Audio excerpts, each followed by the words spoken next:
आज आमचे धनगर समाजाचे बांधव गेले 15 दिवस झालं पंढरपूर येथे आमरण उपोषणास बसलेले आहेत।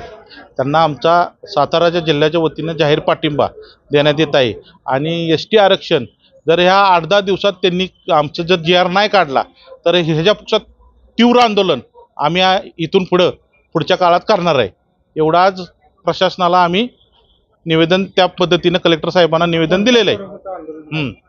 कोणत्या स्वरूपाचं आंदोलन होतं?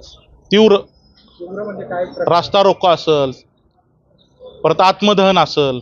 आता आम्हाला गेले 70 वर्ष झालं आम्ही आज हे करतोय, आता पर्यायच नाही आम्हाला। किती वर्ष आम्ही वाट बघायची? त्यासाठी आम्ही इथून पुढे तीव्र आंदोलन करणार आहे।